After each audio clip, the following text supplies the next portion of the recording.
Sigi video se akoigi law of attraction gi matang ni ko haidi law of attraction se akoina phajana seasonaba hairaga di ko haidi change me ama porakani life ta ado sigi ngasi gi se akoina haidi 11 days to bigadam ni ko ngasi gi law of attraction gi akoigi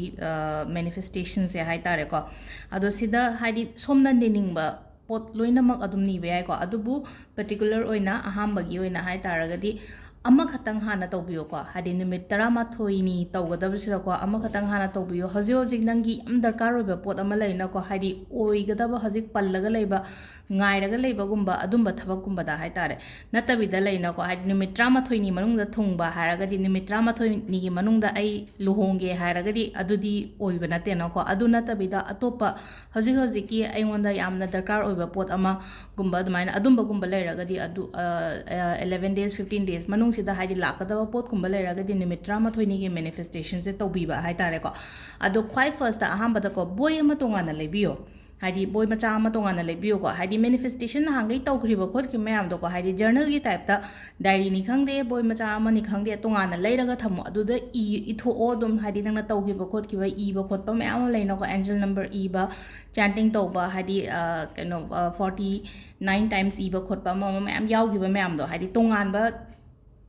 kano boy macha ama leiraga thambiyo ko adu sigi so ai suggest tawgani ko haidi boy macha ama leiraga thambiyo aduga color machu ama heta yai ko somna iningba color ama heta sina ba yai haidi black khatang yade haidi law of attraction gi matang da hai tara ko haidi akoina manifestation taw matam da black se negativity kano tawbane haibani ko haidi negativity akoi da attract tawni adu na hai negativity akoi ngasai gi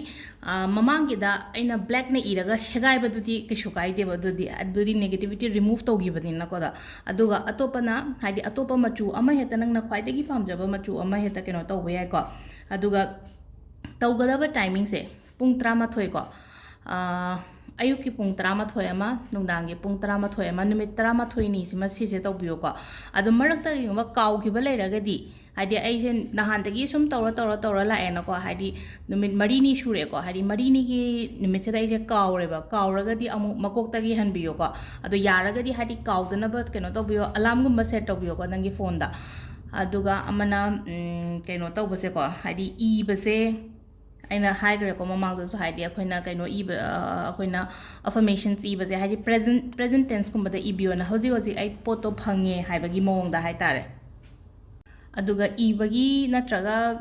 keno tawbagi mawong se hai tare ko nangi manung dagi tholak pa chapana aina ibasiga chapana na ida ya de haiba leite ko nangi manung dagi tholak pa do suppose haji ai se thabak kin haira se ko thabak kin haira ga di ai government job ngai natraga any kind of job ko hadi aina hoji hoji ngai ba khot pa le raga di ko ado ayuki pung 13 se da hadi 11 times ni ko i ga da basina 11 times i ba haira ga di yong 1 2 3 4 5 6 7 8 9 10 11 ko 13 rak aduga numit 13 nungtigi pung 13 da ayuki 13 ama nungdangi 13 ama haidi nangna tasengna haidi sije ai tawdaba yadre na khallaga di adu tarage tawbi ko haidi intention amaga loina na hai taraga nang intention do hapchan doine basida aduga ibagi mawong sina kamaina igadage haikada job ke na haira se basida example sai job to pirage ko thank you meter on the yosho ke shukai de go thank you ai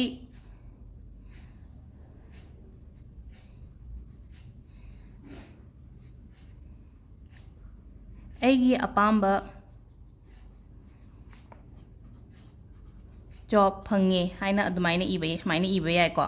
ada sisina haidi only job ki matang do oena ko haidi natabida atopa hara seba ko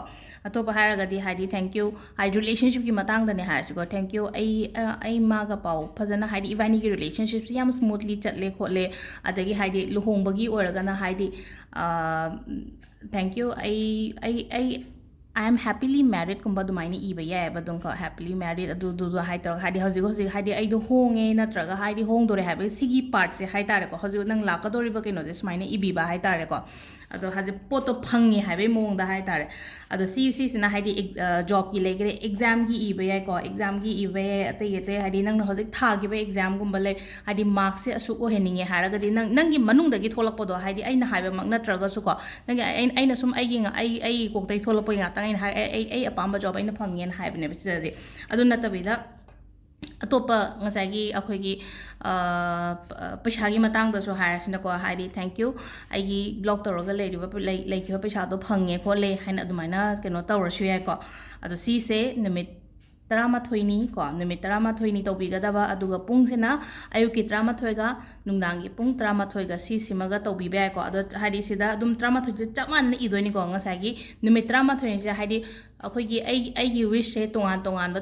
dani ibe adi ko hadi nangna pame po da hadi thabaki haraga di thabaki chen numit Taramathoi ni chabyunga ga sida lepaga ibiyo ai numit Taramathoi se chapchana ayuki nungdangi idaba ya de ko ina khallaga aduga sida yengbiyo ko hade Taramathoi yaudringai daga na khani phangwasu yaina nangna haji khaliba poto aduduna sigi law of attraction ki video se me amam di share to bone ko high law of attraction adagi manifestation adagi tawbagi mong se ado kaino su to no ko hadi si e gra ko yamna desperate oina ngai bado hadi laktre kaina ga dumai na ngai ga no hadi e daga ne phajana yam nena ta le bio dum haidi kemta khandana ko laksa jani da na khal adu taraga di khangau dana phalong paisla ka di banang nang na khali ba pot na traga nang ngai ba pot natta be da ko aina water manifestation taw gim ne tha ani gi mama da haji bo phangdare kaina khallaga le raga di keno adaina adum ba taw bi go no ko hadi tawraga let go to hongi ba yam darkar ro ba si je hadi akoina sigum technique se hadi tawraga let go to holga hadi aina tawgrena hadi aduna ne aina makhal towan ba mayam ha pai se tawraga practice to ba si je dum keep on practicing ko hadi sida practice tawraga di engonda adum haphaba lakpa oigani ko hadi nang practice to ba sungi leptraga hadi sida isada thajaba mani ko si ja aduna si tawbibe ai ko haide khoi gi aduga ibagi mawong kari kra ina ta ai ko aduga nangi wish hai tare ko nangna hojik nangi desire nangi wish kari kra nangi dream do hari nangna ibi ai ko aina di example macha ma khatani ko ina si de piri se adu aina khali se nangna khali duga hari khenaram badi ai aduna hari ai ya pam bu si de loi ma ibiraga hari si 11 days si matanga yengbiyo ko si ma su try to biyo ma'am thank you